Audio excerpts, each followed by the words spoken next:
My name is Walt Muscle. I write historical fiction and historical fantasy with Christian and romantic elements set in medieval Japan. Welcome to my presentation, Across Time and Time Zones. A little bit about myself. I spent 4 years in Japan in the early 90s. Was a JET alum, worked in Shiga Prefecture, was with a machine tool company in Sakai for 2 years, and then 1 year with a magazine publisher in Tokyo. During my time in Japan, I became fascinated with medieval Japanese history. I also met my wife there. We've been married over 26 years and have 2 sons. I'm still amazed she went out with me all those years ago. When we met, I'd been in Japan nearly 3 years, and my Japanese was pretty good, but when I asked her out, she thought it was the worst pickup line she ever heard. Instead of dismissing me, though, she thought to herself, for my pickup line to be that bad, it meant only one thing. I didn't spend a lot of time I must not spend a lot of time in bars hitting on Japanese women. So maybe that meant I was a nice guy. She gave me a shot, and I'm glad she did. I'd like to say thank you to the Japan Writers Conference for accepting my workshop proposal for this event. I will talk about the methods of mine I use for research in Japanese history. I live in the Atlanta area, the southeastern US. But I also had a chance to talk with several historical fiction authors, and they have provided me their methods too. I will incorporate those to the program. There may be images that you see that I do not have the rights to. Please understand that this is for educational purposes only.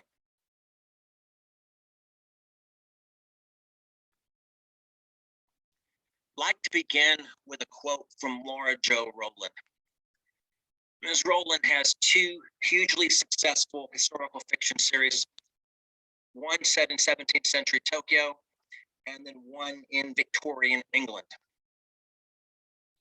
She writes, "My books are fiction. I find it interesting that people will read books that contain supernatural samurai or a female photographer who solves Jack the Ripper. But woe betide you if you get a historical detail wrong." And unfortunately, this is true. When we're doing research, no matter what we do, we're going to get details wrong. We just do our best. Hopefully, these methods will give you ways to help you do that.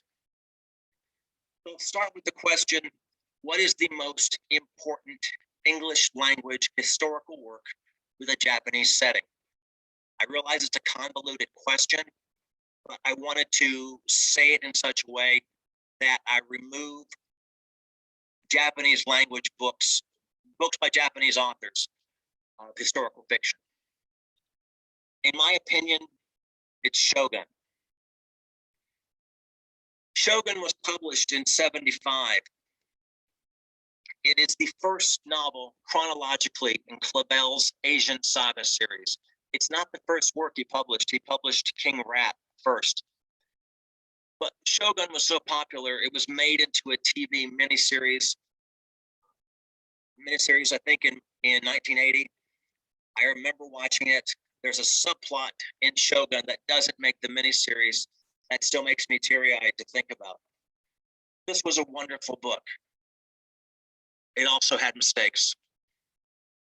And to combat this or to deal with this, a group of Japanese history professors put together a work called Learning from Shogun. This book is freely available online. Just do a search on the title. To give you an idea of how many things were wrong in Shogun, Shogun's about 1,000 pages long. Learning from Shogun's nearly 200 pages. This doesn't detract from Clavel's work. He created an amazing story with great characters, and this book continues to be loved today. But when Clavel was researching, he had what he had. He's pre-internet. So he's going on books he has, and that's about it. So what he does is he starts reading, and that's what we all have to do. We basically start with a stack of books that we can read. I saw, this is from my own Japanese library collection, Japanese history library collection. I saw on Facebook a similar picture by Kristina McMorris. Kristina McMorris writes books set in the Depression era as well as World War II in the US. She posted a stack of books and said, "This is for my next project." So I reached out to her and asked her, "Well, how do you prep for your next project?" I know she's reading them, but does she do anything special? She said, yes. She says, you have to read like you're back in school. One, back in school, when we're looking at textbooks, you highlight your sources. This gives you an idea of what you think is the most fascinating, the most important. In Ms. McMorris's case, she types up the comments and then prints them off for later insertion in her book. This has worked very well for her, and it's a topic, it's a technique that I've picked up myself now. But what should you be looking at? Well, it could depend on anything you find fascinating. Certain facts may give you ideas. But overall, there are 3 areas that are considered important. Medicine, health of the time. Laws, the legal, the penal system. And also the status of women. While you're reading, focusing on these topics will give you a good grounding into the society about which you're writing. But it's not just books, and you don't have to write any of these down. I have a document on my website you can download. I'll show you where it is after the presentation. And it lists all the sites you'll see here, plus some others that I couldn't fit in. But you can go to JSTOR, which is online scholarly articles. Read them free up to 100 online, or you can take membership for 1 month to download. Archive.org for old books. YouTube. I use YouTube for history lectures. I also watch samurai dramas. Great courses. It does cost a bit, but you can find cheap transcripts on eBay. Podcasts. My younger son, who's in college, got me started on podcasts about a year ago. I've been going through the backlog on Samurai Archives and learning a lot. Also, there are free lectures. Coursera and various universities, due to COVID, have been offering lectures free online. So, first topic, read like you're back in school. Second, understanding POV. When you're trying to understand the point of view, if possible, you want works from the time period of your character. Outside of that, you can get, this could be diaries, this can be poetry, novels if they've been written at the time. Outside of that, you might go to the country. You might look for books written by people in the country that might be historical fiction, and that can tell you a lot. I'll start with this. Debbie Kaufman's The Doctor's Mission. This was part of the Love Inspired historical line. Love Inspired is the Christian imprint of Harlequin. Ms. Kaufman wrote this book about 8-9 years ago, I think, and one other. And what's interesting about this is that most of the Love Inspired historical settings were in US or European history. Ms. Kaufman convinced Love Inspired to do a setting in Liberia. This is early 20th century. Now you're still dealing with people coming from the US, coming from Europe into Africa, but it was a beginning in expanding what they're doing. Unfortunately, Ms. Kaufman was afflicted with Sleeping Beauty syndrome, and so she's been out of writing for since her first 2 books. Thankfully, she's gotten a lot better and is getting back to writing again. For the work here, The Doctor's Mission, she studied a lot of diaries written by medical missionaries who traveled throughout the world. This gave her, particularly in Liberia, this gave her insight into the type of work and the type of things her characters would be seeing. Shinju. This is the first book by Joh Rowland in her Tokyo Detective series, 17th century. She read a number of historical works, and she's also doing this pre-internet. I think this book came out in 91. To get into the head of her character, one of the books she used was Kampfer's Japan. Engelbert Kampfer was a German physician who worked for the Dutch East India Company, and so was in Japan in the 17th century, got to travel around, kept detailed notes on everything. And so while it wasn't the only source of her work that she read, it was an excellent source to give her a personal view of the country at the time. These are my first two works, The Samurai's Honor and The Samurai's Heart. The Samurai's Honor is the prequel to Heart. These are set in the late 16th century in Himeji, Japan. And among the challenges I faced was how would I present certain things that were common, and so would have been common to my characters, but accessible to a Western audience. One of the books I used was They Came to Japan, an anthology of European reports, basically diary excerpts of missionaries, traders, sailors. But I also used a couple of Japanese writers to get a feel for it. Yoshikawa's Taiko, Inoue's The Samurai Banner of Herding Kazan. These books, 20th century, but excellent works of historical fiction.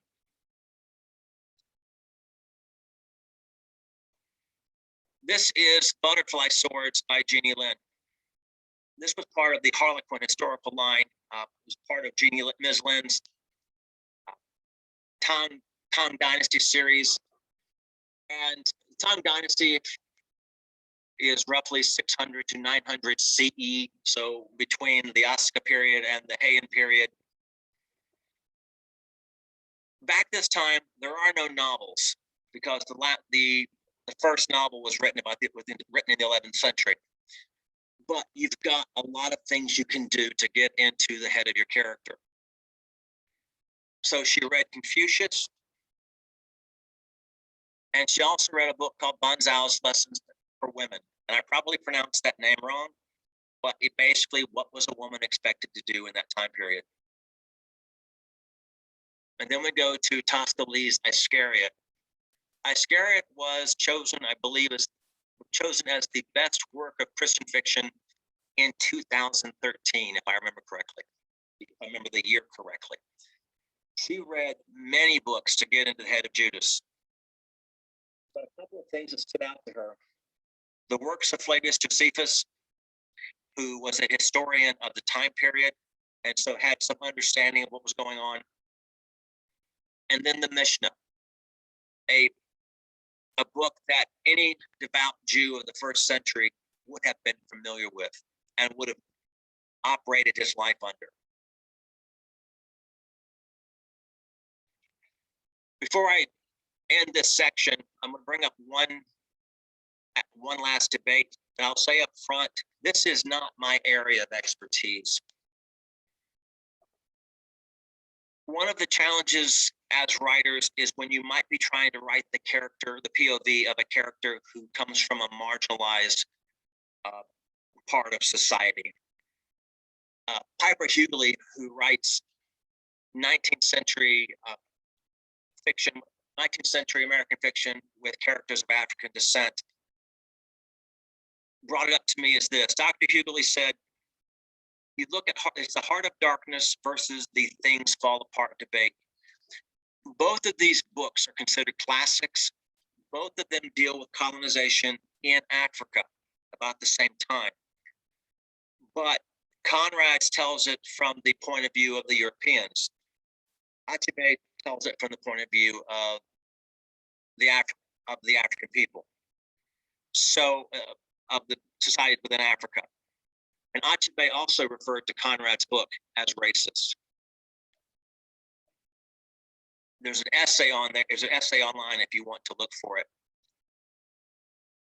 One of the things you can do here, if you're going to try to write a marginalized character, you need to find somebody within that group, that society, to look at what they wrote, or you have to be able to strip away the opinion of how it comes from the colonization side. One of the things Dr. Huguley recommended was to look at the job, the work that the person, your character, is doing. And if you look at what they do, that'll tell you how their day went, who they interacted with, and give you a better understanding of what you're trying to do. So read like you're back in school, and then read to understand POV. This is a timeline snippet from my first book, The Samurai's Heart. You look at the columns on the left, date, day, moon. On the right, historical, and you see just the Toyotomi did the sword purge. When you're putting together a timeline, and it's up to you how you want to do it, I like to use setting up the actual day of the month, the dates, and also I check for the phases of the moon. By doing this, if you're writing Christian fiction, even if you're in Japan, one of the things you're going to be doing is looking at, or in a predominantly Christian society, you're going to be wondering what day Sunday is. And so that's one of the reasons you check. And that sort of makes how the rest of the week goes. Also, with the phases of the moon, you can know what your characters are looking at, and there are websites that will tell you this.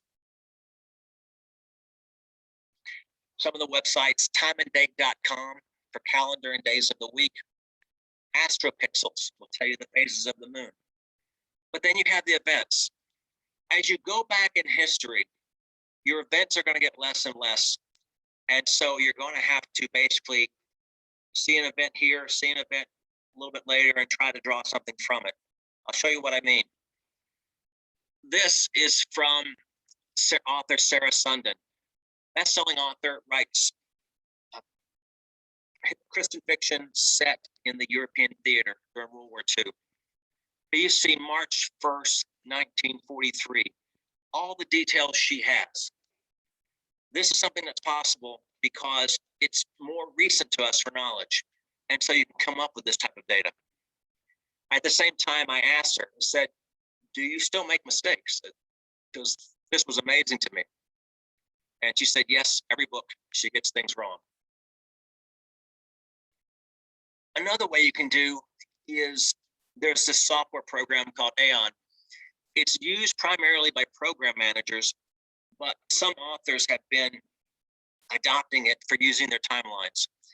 This snippet here is from author Vanessa Riley. Dr. Riley writes Regency fiction with characters of African descent. And she was one of the first people to do that. You can see here, she lists all the events as she can put them in on the left side.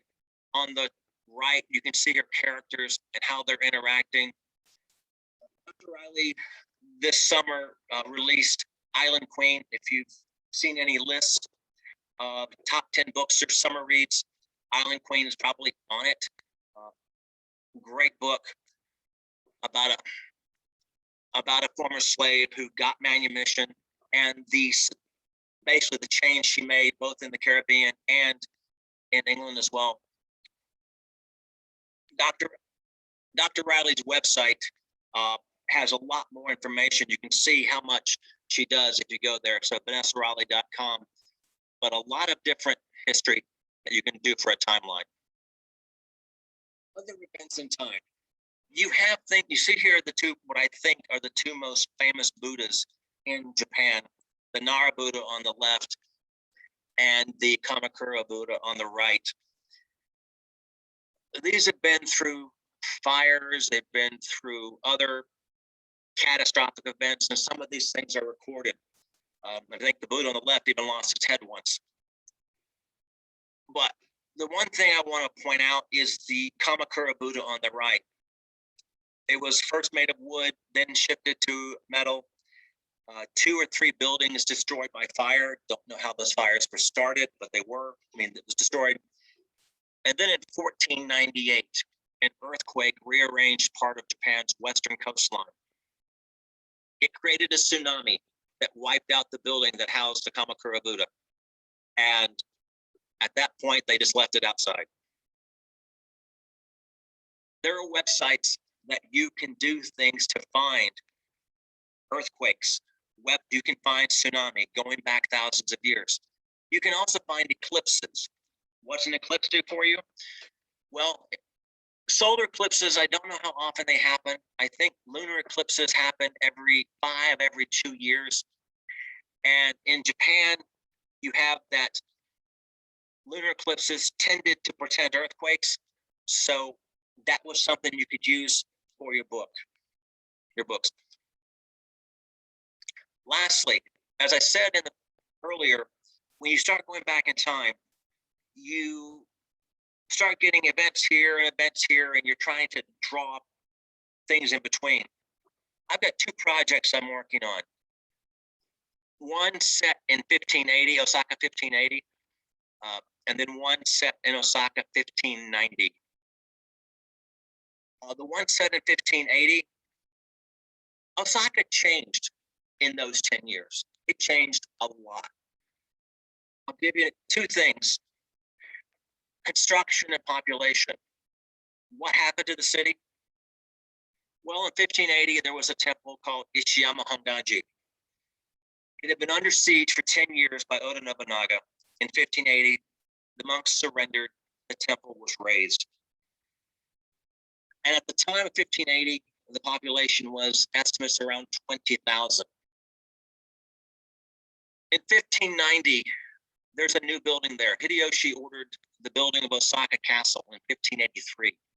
He also ordered that people from nearby Sakai should move to Osaka to grow the construction, grow the trade, grow everything.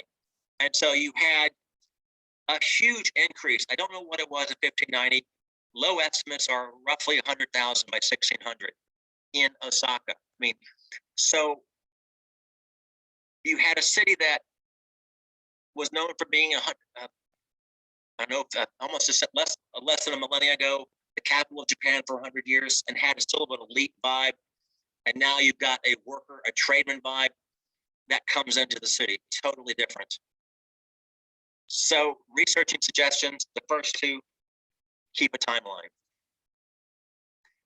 Next up, place. When you're looking at place, and I'm going back to the 2 Buddhas again, one of the things that's great about Japan, and you can look at it if you find other countries, you've got so many buildings, so many things that have been around for hundreds and hundreds of years. And there are excellent websites with pictures, and you can look at them. Author Susan Spann of the best-selling Shinobi series, she says when she was starting, she started her books in California. And so she is using site-specific websites to write these books, to get details on different places. And then from there, that allows her to start with what can she actually see herself. And then she can get documents and say, okay, this may have been different, this may have been different. But if things were still the same and she doesn't have enough, you can go to Google Earth for close-ups. Google Earth gives you a 3D view of much of the world, and it is absolutely great to see to get details on things that might help your book. And then lastly, make friends along the way. What do I mean by this? Miss Spann, when she was doing her research, would reach out to the websites and ask questions.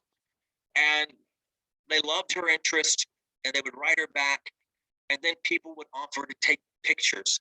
of things she couldn't get a good handle on, just so she could make the details correct.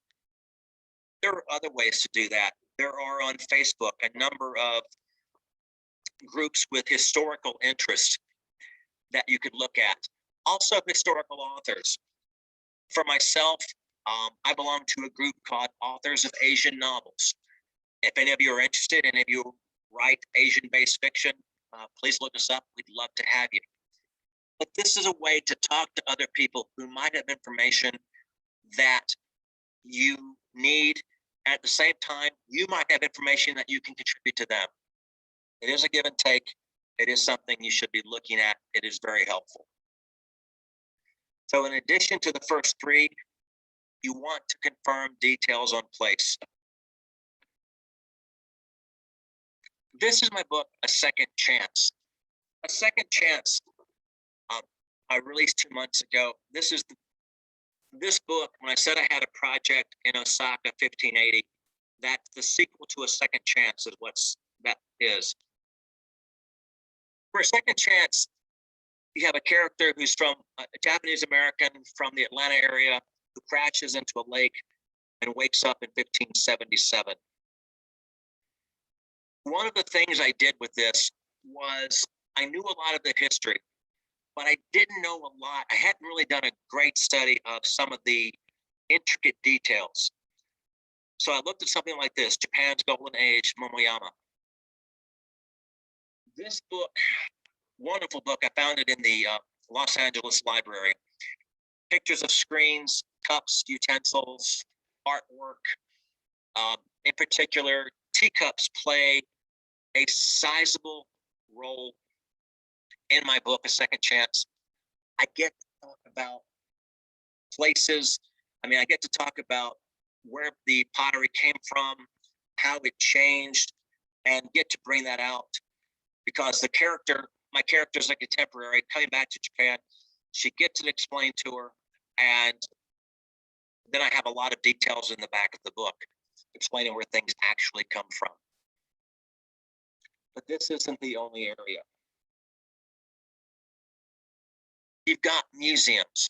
For example, the Kyoto Costume Museum has 2,000 years of Japanese clothing in all different levels of society. Poetry. For my work that I'm doing in Osaka, I am looking at things like Essays in Idleness, as well as other authors to add that to one of my characters. Paintings. Paintings are really good because they show clothing, but people in paintings hold on to certain items, certain heirlooms that may be important to them. And that tells you a lot about the character. Newspaper archives. Dr. Riley is an archive fanatic, and I have in the document that you can download archive sources such for both the UK, the US newspapers, Japan as well, I think, though that one you have to read Japanese. Also, you can look at music, podcasts, anything, magazines. Magazines go back to the 17th century, and they've been around. Architecture is another area. What I like about architecture, I'll give you 2 examples. Miss Kaufman's book, Set in Liberia, she said there were 2 distinct types of architecture in Liberia in the early 20th century. First, you had architecture by people who had lived there or whose ancestors had been there all their lives. And then you had a separate distinctive architecture of people who had been slaves in America and then had returned to Liberia. And so totally different. You can tell the difference, but that is something you deal with. For my book, for the work I'm doing in Osaka 1590, I will have, if you know anything about Christian history in Japan, you know that the early Christian churches in Japan were actually converted Buddhist temples. In fact, the first one was so thin that they had to abandon it in case of high winds because they were afraid it would blow down. But they would use these Buddhist temples. Then they found one problem. I received a scholarly article on the topic. Christian churches tend to be built vertically. So that's how you're looking at what's going on, the action.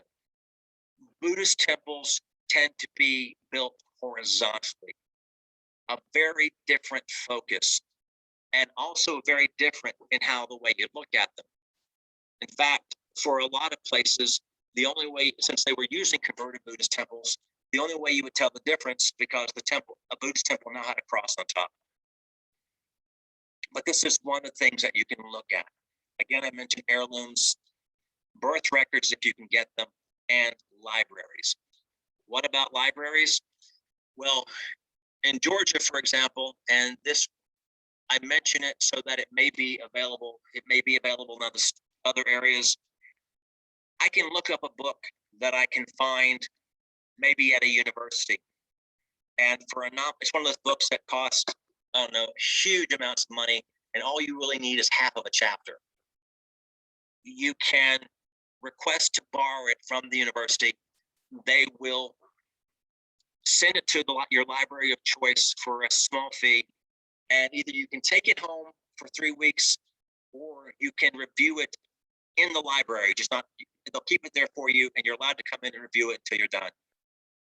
That's an excellent resource we have here. Hopefully it's elsewhere. But then the Library of Congress of the United States has an Ask a Librarian page. On this, you can basically ask any question you're having difficulty finding, and they will send you sources of where you can look to get your answer. If you want, this is just a small sample of things you can be looking up. I mentioned Dr. Riley's site earlier, VanessaRiley.com. If you go there, it's just absolutely amazing, all the research she's done just in the Regency area, and it would help you get inspired to things you might be thinking about. So to the first 4 items, add the 5th one. Not all history is written. 6, here is a list of people that maybe you know a few names, maybe you don't, but what do they all do together? Well, these were the speakers from Age of Samurai. If you remember, Netflix put out a series earlier, 6-part series earlier this year, and it got criticized for errors. Not from these people. Half of Age of Samurai is people just talking. And these are experts. They know their stuff. It's interesting. And then the production half of it, I'm sure that's been discussed in other areas. What this group, as I said, experts. Basically, you may have to reach out to people that you're getting an expert to answer a question. So how do we look at that? Let's start with how not to research sword making. When I was doing The Samurai's Heart, the hero works for a swordsmith. And so I wanted some details on the types of forges from the time period. I looked online, I did some research, and I couldn't really I found some things, but I couldn't find enough. And so I wrote to a guy who had a website, and I asked him some questions. He was nice, he answered my questions, I had 2 of them, and then he wrote underneath, "Don't ask me again until you read Kanzan Sato's The Japanese Sword." Well, I took his advice. I ordered the book immediately, and it's a great book. I've learned a lot, answered most everything else. I also had another book, Japanese Swords by Colin Roach. I did end up with one last question, and I didn't go back to the first guy. I actually found Colin Roach on Facebook and tried to contact him. He doesn't have a website. And he did answer me. Unfortunately, it was about 2-3 years later. So he apologized. He said he'd just seen it. And if you've ever tried to contact someone on Facebook, you understand that you don't have a connection with, you understand that you may get lost. He said, do you still need any help? I said, no, but thank you anyway. And I had extrapolated to get my answer. So when you're looking to ask experts, what do? You do your homework. You look for the answers yourself as best you can. You check your libraries. Create a list of what you need. And then from the sources where you got your original questions, you can make a list of experts that match the questions. And when you start asking people, recognize that they're busy.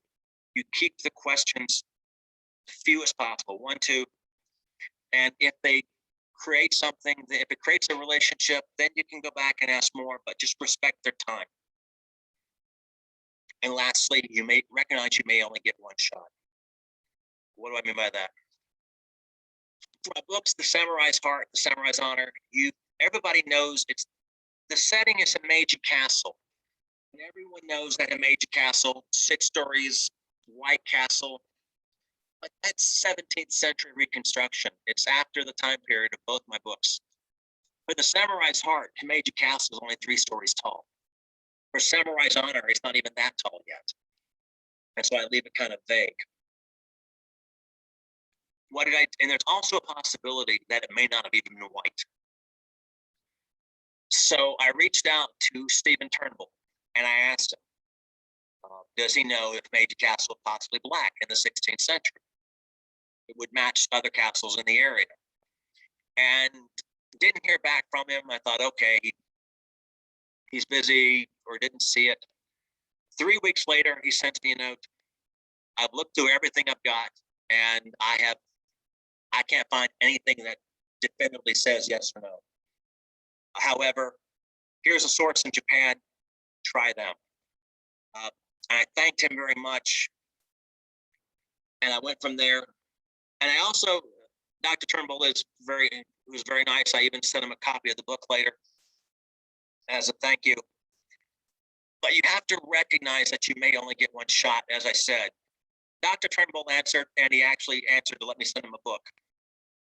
For a second chance, I was having a problem with the term for mother in the 16th century.